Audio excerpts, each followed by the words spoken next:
آج ہم شعبان کے مہینے یا 15 شعبان کی اہمیت کے بارے میں بات کریں گے۔ اس مہینے میں قبرستان جانا، شب برات کے نام پر روزہ رکھنے والے کو 80 سال روزوں کا ثواب ملنا، اور یہ کہ دعا کرنے والے کی دعا رد نہیں ہوتی اور پورے سال کا رزق دیا جاتا ہے۔ اللہ کے عرش کے نیچے ایک درخت ہے جس کے ہر پتے پر ہر انسان کا نام لکھا ہوتا ہے۔ 15 شعبان سے لے کر 1 سال تک جنہوں نے مرنا ہوتا ہے ان کے پتے جھڑ جاتے ہیں، اور جنہوں نے پیدا ہونا ہوتا ہے ان کے پتے اگاتے ہیں۔ اس کے علاوہ پھر اس دن اور رات کو خصوصی نماز، وظائف اور کئی بدعات بھی رواج پا چکی ہیں اور ان کی ترویج بھی کی جاتی ہے۔ شب برات کے لفظی معنی جو جاننا چاہتا ہے وہ ویڈیو پوز کر کے پڑھ لیں، کیونکہ زیادہ تر لوگ اس میں انٹرسٹڈ نہیں ہوں گے۔ تو ہم آگے چلتے ہیں۔ کیا نصف شعبان کے دن یا رات کو عبادت کے لیے خاص کرنے کا حکم ہے، یا شعبان کی 15 تاریخ کو لوگوں کی تقدیروں اور موت و حیات وغیرہ کے فیصلے ہوتے ہیں؟ کیا شب برات میں قسمتوں کے فیصلے ہوتے ہیں؟ جی نہیں، قرآن و حدیث میں ایسا کچھ بھی ثابت نہیں، بلکہ اللہ تعالیٰ نے انسان کی پیدائش سے پہلے ہی اس کی زندگی اور موت وغیرہ کے فیصلے لکھ دیے ہیں۔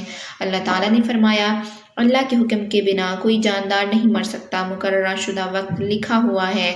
بعض لوگ سورہ دخان کے آیات سے استدلال کرتے ہیں کہ اس میں جو لیلۃ المبارکہ کا تذکرہ ہوا ہے وہ نصف شعبان کی رات ہے، جس میں تمام اہم فیصلے بھی صادر کیے جاتے ہیں۔ حالانکہ اس جگہ لیلۃ المبارکہ سے مراد لیلۃ القدر ہے، کیونکہ قرآن مجید لیلۃ القدر میں نازل کیا گیا۔ اللہ تعالیٰ نے فرمایا کہ جس رات قرآن پاک نازل ہوا اسی رات فیصلے ہوتے ہیں۔ اللہ تعالیٰ نے فرمایا کہ ہم نے اسے خیر و برکت والی رات میں نازل کیا ہے، کیونکہ ہمیں بلا شبہ اس سے ڈرانا مقصود تھا۔ اسی رات ہمارے حکم سے ہر معاملے کا حکمرانہ فیصلہ کر دیا جاتا ہے۔ اور فرمایا کہ ہم نے اس قرآن کو شب قدر میں نازل کیا۔ شب قدر رمضان کی آخری 10 دنوں کی طاق راتوں میں آتی ہے، جو کہ کبھی 21، 23، 25، 27 یا 29 کو ہوتی ہے۔ اس رات قسمتوں کے فیصلے ہوتے ہیں۔ وہ شعبان کی رات نہیں، رمضان کی رات ہے۔ رسول اللہ صلی اللہ علیہ وآلہ وسلم نے فرمایا، اللہ تعالیٰ نے زمین و آسمان کی تخلیق سے 50,000 سال قبل ہی سب کی تقدیریں لکھ دی تھیں۔ کیا 15 شعبان کو اعمال نامے اللہ تعالیٰ کی بارگاہ میں پیش ہوتے ہیں؟ نہیں، ایسی کوئی صحیح حدیث نہیں جس میں صرف 15 شعبان کو اعمال پیش ہونے کا ذکر ہو، بلکہ ہر روز اعمال اللہ کی بارگاہ میں پیش ہوتے ہیں۔ رسول اللہ صلی اللہ علیہ وآلہ وسلم نے فرمایا، رات کے اعمال دن سے پہلے اور دن کے اعمال رات سے پہلے اللہ کی طرف چڑھتے یعنی پیش ہوتے ہیں۔ کیا اللہ تعالیٰ صرف 15 شعبان کی رات پہلے آسمان دنیا پر نزول فرماتا ہے؟ اور کیا ہمیں صرف 15 شعبان کی رات عبادت کرنی چاہیے؟ نہیں، کسی بھی صحیح حدیث سے یہ ثابت نہیں کہ اللہ تعالیٰ صرف شعبان کی رات دنیا کے آسمان پر نزول فرماتا ہے، بلکہ اللہ تعالیٰ ہر رات دنیا کے آسمان پر نزول فرماتا ہے۔ اللہ کے نبی رسول اللہ صلی اللہ علیہ وآلہ وسلم نے فرمایا، ہمارا رب بلند اور برکت والا ہر رات جب رات کا 1/3 حصہ باقی رہ جاتا ہے تو دنیا کے آسمان یعنی پہلے آسمان کی طرف نزول فرماتا ہے اور پکارتا ہے، کون ہے جو مجھ سے دعا کرے میں اس کی دعا قبول کروں، کون ہے جو مجھ سے مانگے تاکہ میں اسے عطا کروں، کون ہے جو مجھ سے بخشش طلب کرے تاکہ میں اسے معاف کر دوں۔ 15 شعبان کو روزہ رکھنا۔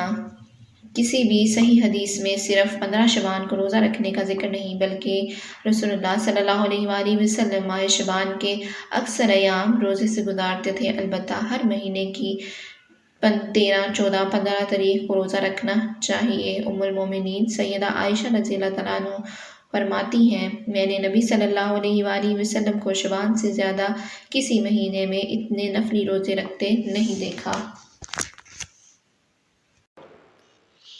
15 شعبان کے بارے میں کچھ احادیث ہیں جن کا لوگ حوالہ دیتے ہیں، وہ تمام ضعیف احادیث ہیں۔ ضعیف حدیث کیا ہوتی ہے؟ علم حدیث میں اس سے مراد وہ حدیث ہے جس کے راویوں میں کوئی ایک یا زیادہ اشخاص نیک اخلاق کے مالک نہ ہوں یا ان کا حافظہ کمزور ہو۔ ضعیف حدیث وہ ہے جس میں حدیث صحیح و حسن کی صفات نہ پائی جاتی ہوں۔ بعض علماء کا قول ہے کہ حدیث صحیح و حسن کی صفات کے فقدان کی بنا پر حدیث ضعیف کی عقلی اعتبار سے 381 صورتیں بن سکتی ہیں، لغوی اعتبار سے ضعیف بامانی کمزور ہے۔ اصطلاحی مفہوم میں ضعیف وہ حدیث ہے جس میں حدیث حسن کی شرائط مکمل طور پر نہ پائی جاتی ہوں۔ حدیث ضعیف کی تعریف سمجھنے سے پہلے حدیث حسن کی تعریف سمجھنا ضروری ہے، جو کہ آپ یہاں پر پڑھ سکتے ہیں، کیونکہ ہم احادیث کے بارے میں نہیں 15 شعبان کے بارے میں بات کر رہے ہیں، تو ہم اسی کے بارے میں بات کریں گے۔ اب یہاں فیصلہ آپ نے خود کرنا ہے کہ جس رات قسمت کے فیصلے ہوتے ہیں وہ شعبان کی رات ہے یا رمضان کی رات۔ تمام آیات اور حوالے آپ کے سامنے ہیں۔ اللہ تعالیٰ ہمیں ہر قسم کی بدعات سے بچائے اور قرآن و حدیث پر عمل کرنے کی توفیق عطا فرمائے، آمین۔